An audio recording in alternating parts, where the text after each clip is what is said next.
दूध का जला भी छाछ फूक फूक कर पीता है। जब दूध से मुंह जल जाता है तो व्यक्ति छाछ भी फूक फूक कर पीता है। ऐसा ही कुछ धनु राशि वालों का हाल ये सन 2024 में हुआ। साल जाता हुआ है, 2025 का आगमन हो रहा है। ये जो साल है ये इसलिए महत्वपूर्ण है क्योंकि ये मंगल का साल है। 2024 शनि का साल था। शनि क्या है? न्यायाधीश है, कर्मठता है, दुख को लेके आता है, कष्ट को लेके आता है। ऐसा वेद शास्त्रों में लिखा जाता है। तब शनि उसके सुफल देता है जब आदमी पूरा भुगत लेता है। मगर मंगल एनर्जीज है, मंगल तीव्र है, शक्ति है, खून का कारक है, आपके भाई का कारक है मंगल। मंगल में वो एनर्जीज है जो आपके जीवन में एक शेर जैसी धार, एक रौनक पैदा करती है। अब मित्रों, समय तो चलता हुआ है, चलते समय में ज़्यादा समय रह नहीं गया है, मगर अब आगे आने वाले जीवन में शुभकामनाएं आपको दें। शुभ ही शुभ हो। ये मंगल का साल कैसे फलेगा फूलेगा, कैसे आपके जीवन में वो तरक्कियां होंगी, अब इस पे प्रकाश डालेंगे। और धनु राशि वालों का जीवन अब कैसे बदल जाएगा, क्योंकि 2025 कुछ कहेगा, कुछ करेगा और आपके जीवन में बहुत बदलाव होंगे। क्योंकि यहाँ अगर देखी जाए तो 12 जनवरी सन 2025 से अगर देखा जाए पहला हिसाब किताब तो मंगल करेंगे राशि परिवर्तन। पहले तो मंगल का साल, और मंगल आपके भाग्येश होते हैं, आपकी बुलंदी के कारक होते हैं, कर्म का कारक मंगल है। मंगल को देखा जाए तो सेना, फौज, मिलिट्रीज, आर्मी और जो प्रशासनिक सेवाएं उसका कारक है। डॉक्टर, इंजीनियर्स का कारक मंगल है। जो लोग कंप्यूटर से रिलेटेड काम करते हैं, इलेक्ट्रॉनिक्स से रिलेटेड काम करते हैं, उसमें भी मंगल का इन्वॉल्व होता है। जो लोग वैज्ञानिक हैं, रिसर्चर हैं, जो भूमि भवन से संबंधित काम करते हैं, जो बिल्डर्स हैं, उन लोगों के लिए भी मंगल एक बहुत शुभ सूचक देता है। जिनकी प्रॉपर्टीज़ हैं, बाप दादाओं के ज़माने की प्रॉपर्टीज़ या खुद की बनाई हुई प्रॉपर्टीज़ हैं, या कोई ज़मीन लेना चाहते हैं, आपने सोचा कि 2025 में कोई प्लॉट खरीदेंगे, कोई ज़मीन खरीदेंगे, कोई कॉम्प्लेक्स बनवाएंगे, कोई मार्केट बनवाएंगे, कोई भवन बनवाएंगे, तो ये भी मंगल के ही शुभता से होता है।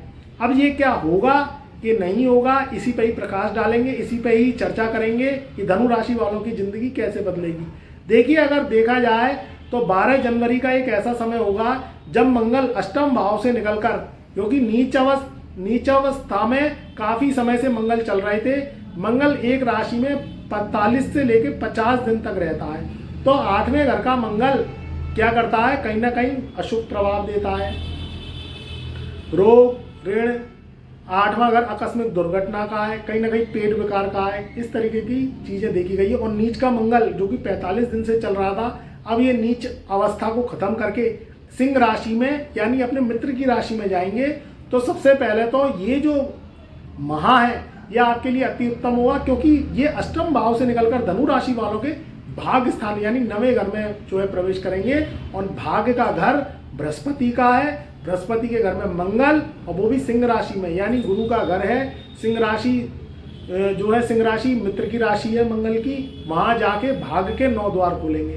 तो जो लोग भूमि भवन से रिलेटेड काम करते हैं, बिल्डर्स हैं, आर्किटेक्ट हैं, या किसी भी तरीके से भूमि का निर्माण करते हैं, कोई भवन लेना चाहते हैं, ज़मीन लेना चाहते हैं, प्लॉट लेना चाहते हैं धनु राशि वाले, या पुरानी प्रॉपर्टियाँ पड़ी हुई हैं और वो किराए पे नहीं उठ रही हैं, तो रेंटेड प्रॉपर्टी उठने के चांसेस हैं। ये एक बहुत ब्लेसिंग्स की बात है। आपकी पुराना जो फंसा हुआ पैसा है वो निकलने के चांसेस हैं। यहाँ मंगल तो इस तरीके से आपको प्रभाव देगा। दूसरी बात, शनि का भी बहुत महत्वपूर्ण रोल होता है धनु राशि वालों पर। 2024 शनि का साल गया, जब तक शनि वक्री रहे मुंह की खानी पड़ी। शनि मार्गी हुए तो मुंह से खानी पड़ी। शनि जब मार्गी होता है तो रंग से राजा बनाता है, कहीं ना कहीं आपके जो अटके हुए काम है वो करवाता है। शनि किसका कारक है? शनि भी कहीं ना कहीं भवन भूमि का कारक है, प्रॉपर्टीज़ का कारक है। जो लोग धनु राशि वाले आयरन और लघु उद्योग, लोहे से संबंधित काम, ऐसा वर्क जो कंपनीज चला के होता है, कारखाने जो लेबर वर्ग के द्वारा होते हैं, ये भी शनि के होते हैं। वर्कर जहाँ काम करते हैं तो उससे रिलेटेड अगर आप काम करते हैं तो उसमें भी आपको बुलंदी मिलेगी। आपके जीवन का काम बहुत अच्छी गति से चलेगा, क्योंकि सबसे पहला तो शनि मार्गी होगा। दूसरी बात, इस साल में शनि का महापरिवर्तन होगा। धनु राशि वालों के तीसरे घर से शनि निकलकर 29 मार्च सन 2025 को ये जो है चले जाएंगे चौथे घर में। तो चौथे घर में शनि जाएंगे तो अपनी मूल त्रिकोण राशि जो कुंभ राशि है उसे छोड़ देंगे। शनि जब से वक्री हुए मूल त्रिकोण राशि कुंभ राशि में इनके बहुत दुष्प्रभाव देखने को मिले। त्राही त्राही मच गई, कहीं ना कहीं दुख परेशानी, घाटे का होना, कर्जे का होना, ये चीज़ें देखने को मिली। जब वक्री हुआ तो शनि का गड्ढा भरा और इन चीज़ों से धनु राशि वाले दूर हुए। शनि क्या करता है, शनि दौचा तो एकदम से देता है, मगर जब प्रोग्रेस देता है तो वो भी एकदम से देता है। अब शनि महाराज तीसरे घर से निकलेंगे इस पूरे वर्ष में, ये आपके चौथे घर में विराजमान हो जाएंगे। तो धनु राशि वालों की ढैया शुरू हो जाएगी। ये ढैया कैसी रहेगी कैसी नहीं रहेगी, लोहे के पाए से जाएगी, इसकी एक अलग वीडियो बना के लाएंगे। मगर अभी हम बात कर रहे हैं इस मंगल के साल की, जो सन 2025 लगेगा। तो यहाँ जनवरी से कहीं ना कहीं कोई आपको खुशखबरी मिल सकती है, कोई ना कोई अचीवमेंट ले सकते हैं, जॉब के ऑफर्स आ सकते हैं, व्यापार कोई खोल सकते हैं, व्यापारी भाइयों के भी जो है चेहरे मुस्काएंगे, कर्ज की स्थिति भी कम होती हुई दिखाई दे रही है। मगर मंगल का साल है, कोई काम करें सोच समझ के करें। जिन लोगों की कुंडलियों में, मैं जन्म पत्रिका की बात कर रहा हूँ, ये तो एक जनरल प्रोडक्शन है जो धनु राशि वालों की है। मगर आपकी अगर कुंडलियों में कहीं ना कहीं मंगल बद्ध है, कुंडलियों में पितृदोष है, कुंडली में शनि राहु की स्थितियां खराब है, ये जब खराब होती हैं जब आपके पुनर्जन्म, जो आपने पहला जन्म जिया, उस जन्म के आधार पर आपकी कुंडली ब्रह्मा जी ने बनाई। अगर उसमें मंगल बद्ध है, मंगल केतु राहु शनि के संग में है, मंगल 6, 8, 12 में है, या मंगल पितृदोष बना रहा है, बद्ध हो रहा है, या खुशियों में नज़र लग जाती है, आपने कोई बर्थडे का केक काटा, कोई खुशी सेलिब्रेट करी, कोई फीता काटा या कोई भी खुशी मनाई, उसमें आपके घर में अगर लड़ाई झगड़े का माहौल बन जाता है, दिमाग खराब हो जाता है, छोटी छोटी बातों पर मन खिन्न हो जाता है, कोई उत्सव आया, समारोह आया, कोई त्यौहार आया, फेस्टिवल आया, और कहीं ना कहीं ऐसी नज़र लगी कि आपका दिमाग खराब हो गया और भिनका भिनकी हो गई, तो समझ लो मंगल बद्ध है। दूसरी बात, मंगल बद्ध होता है तो परिवार में सपोर्ट नहीं मिलता, आपके रिश्तेदार हैं, आपके नातेदार हैं, आपसे जेलसी फील करते रहते हैं, जबकि लेना देना आपका कुछ नहीं है उनसे, मगर फिर भी कहीं ना कहीं आपकी प्रोग्रेस और तरक्की को देख के अगर वो जेलसी फील करते हैं तो समझ लो मंगल खराब है। दुनियावी हिसाब किताब में धोखा दगा मिलता है आपको, तो मंगल खराब है। मैं इसलिए चर्चा कर रहा हूँ क्योंकि सन 2025 आप अगर जोड़ें तो ये 9 नंबर आएगा, और जो मंगल का साल है तो उन लोगों के लिए तो ये अच्छा रहेगा जिनके मंगल जन्म कुंडली में नेक है, जो कि date of birth, time of birth, place of birth से जो आपकी जन्म कुंडली निकलती है, मैं उसकी बात कर रहा हूँ। जिनकी मंगल राहु केतु शनि की दशाएं चल रही हैं और मंगल बद्ध है, कुंडली में पितृदोष है, कालसर्प दोष है, मंगल के ऋण, राहु केतु शनि के ऋण लगे हुए हैं, तो भैया फिर अपनी जन्म पत्रिका आप डिस्कस कराइएगा, हमसे उपाय लीजिएगा, उससे आपका जो साल है वो बहुत अच्छा जाएगा, आपका एक सुरक्षा चक्र बन जाएगा, क्योंकि हम आपको कुछ उपाय देंगे, उन उपायों को आप करेंगे, परहेजों को करेंगे, तो मंगल बद्ध से मंगल नेक की तरफ जाएगा, तो उसमें फिर आपको कहीं ना कहीं नुकसान की संभावना कम रहेगी और कहीं ना कहीं फायदे की संभावना अधिक रहेगी। आपका स्वास्थ्य को लेके, आपका फाइनेंस को लेके, कोई ना कोई आप प्रॉपर्टी परचेज कर रहे हैं या कोई कारोबार खोलना चाहते हैं, जॉब पे जाना चाहते हैं, कई लोग तो 5-5, 7-7 बार विदेश हो जाए हैं, वहाँ पे भी आपको धक्के मिले हैं, वहाँ पे आपका ना परिवार सेट हुआ, ना आप सेट हुए, ना जॉब सेट हुई, ना कोई कारोबार सेट हुआ, और आपको क्या है वहाँ से रिटर्न आना पड़ा है। तो भैया एक बार बताओ, आप कुंडली विश्लेषण करवाते नहीं, आप सोचते रहते हैं जॉब करने जाएंगे विदेश, तो क्या साइकिल से जाएंगे क्या, कि पैदल जाएंगे, कि रिक्शे तांगे से जाएंगे, और प्लेन से ही तो जाएंगे, तो प्लेन में भी आपको टिकट देना पड़ता है, वहाँ पे भी पैसा खर्च करना पड़ता है। तो आप एक बार अपॉइंटमेंट लीजिए अपनी। आप इतना गोल्स बनाते हैं, इतने बड़े सपने देखते हैं, तो ये कभी सोचा है आपने वो कैसे पूरे होंगे? साल निकालना इतना आसान नहीं है। कभी कभी ग्रह गोचर लगते हैं कि कोई अपॉर्चुनिटी लेके आएंगे और वो नुकसान दे जाते हैं, दौचा दे जाते हैं। तो आप अपनी बुद्धि देखिए कि आप बड़े बड़े गोल्स, लाखों करोड़ों रुपए के सपने देखते हैं और आप कुंडली विश्लेषण करवाते नहीं हैं। जो कुंडली विश्लेषण करवाता है उसकी ऑरा चार्ट बदलती है। सबसे पहले तो हमारे तक पहुंचना, हमारे तक कुंडली विश्लेषण करवाना ही आपकी ऑरा चार्ट को बदलना है। वही व्यक्ति आता है हमारे पास जो भाग्यवान है। तो आप भाग्य के रास्ते खोलेंगे तभी आपके जीवन में रास्ते खुलेंगे, नहीं तो आप सोचते रहेंगे।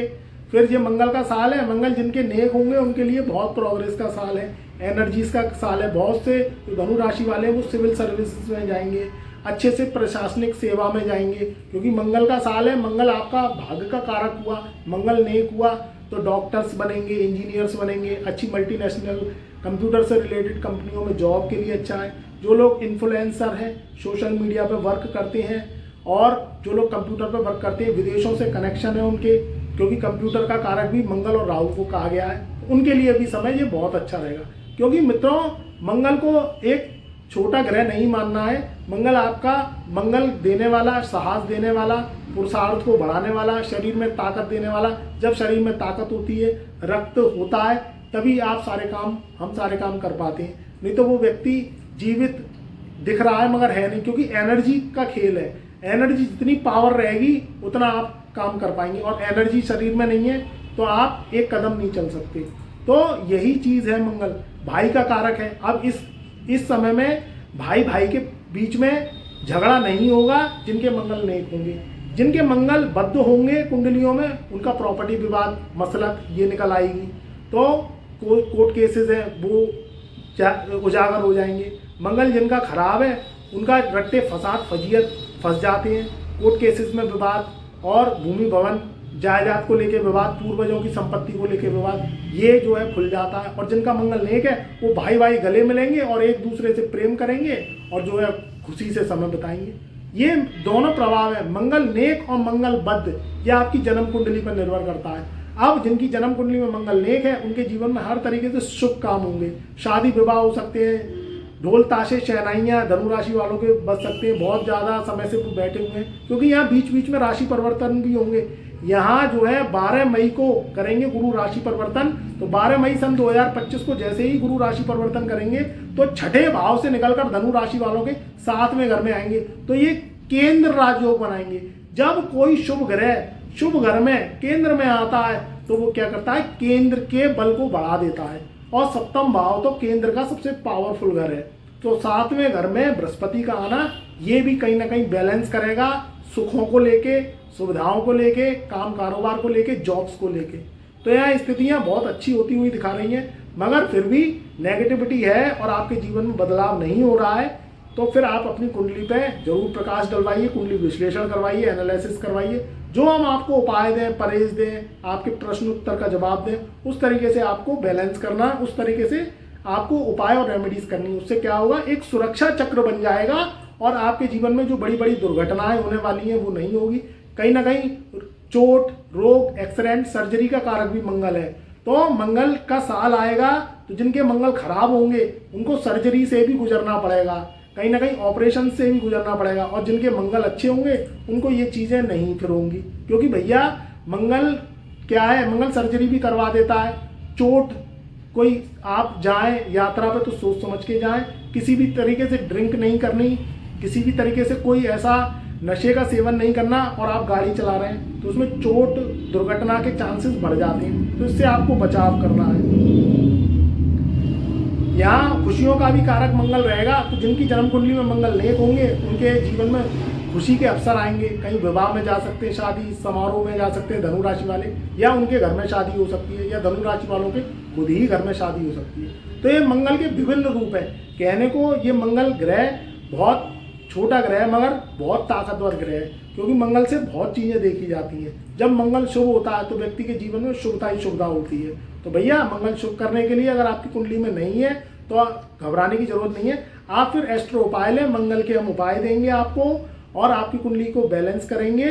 तो फिर आपके जीवन में जो बड़ी बड़ी दुर्घटनाएं होने जा रही होंगी वो नहीं होंगी। अब दुर्घटनाएं तो बहुत बड़ी हो जाती हैं, मगर कभी कभी एक नखून या एक बाल उखड़ के ही रह जाता है। तो वो दुर्घटनाएं क्या है, सूक्ष्म हो गई। तो फिर आप उपाय करिए, मंगल के कर्जों को शांत करिए, भाई भाई से प्रेम रखना है, भाई भाई में रट्टे फसाद फजीयत और बसियत के पीछे लड़ाई नहीं करनी है। घर वालों को समझाना बहुत कठिन काम है, बाहर वाला तो 1 मिनट में समझ जाता है। तो आपको घर में प्रेम से रहना है, भाई भाई से लड़ाई झगड़ा नहीं करना है, ये भी मंगल का उपाय है। कहीं ना कहीं परिवार में जो खून के रिश्तेदार हैं उनको बैलेंस बना के रखना है। देखो आज की दुनिया है, आज की कलयुगी दुनिया है, मैं धनु राशि वालों की बात कर रहा हूँ। यहाँ क्या है, अपने दुख से दुखी नहीं है इंसान। एक बड़ा कड़वा सत्य है, अपने दुख से दुखी नहीं है और दूसरों के सुखों से दुखी रहता है। वो ये देखता रहता है कि दूसरों की थाली में क्या है, वो क्या कर रहा है, वो क्या एक्टिविटी कर रहा है, जबकि आपको किसी से मतलब नहीं है मगर उसको मतलब है। तो भैया आप कहीं ना कहीं कुछ ना कुछ तो लेके आए हैं जो दुनिया आपसे मतलब रखती है। तो इसलिए जो जल रहा है उसे जलने दो, जो जेलसी कर रहा है जलने दो, अपने काम पे टारगेट्स पे ध्यान दो। बाकी मैंने आपको सब बता ही दिया है। एक बार चैनल पे नए आए हो, बैक टू बैक वीडियो आप लेना चाहते हो, क्योंकि चैनल पे नए आए हो आप पूरी वीडियो देख लेते हो और रुच के सब्सक्राइब करना भूल जाते हो, तो वीडियो में खूना नहीं है। एक बार सब्सक्राइब का बटन अवश्य दबा लेना है और घंटी वाले बटन को ऑल पे सेलेक्ट कर लेना है। कमेंट में जय मंगलदेव अवश्य लिखना है, क्योंकि मंगल का साल है, मंगल की पूजा करनी है। कमेंट के माध्यम से कमेंट में जय मंगलदेव अवश्य लिखना है। गुरुदेव आपको मार्गदर्शन देते रहेंगे। आपके जीवन में खुशियां आए, सुख रहे, समृद्धि से रहे, परिवार में हंसता खुश खिलखिलाता परिवार हो, घर में भाईचारे की भावना हो। ऐसी मंगल कामनाओं के साथ 2025 आपका समय बहुत शुभ रहे, बहुत अच्छा और मंगलकारी रहे। तो मेरा प्यार, मेरा आशीर्वाद आपके सदा साथ रहे।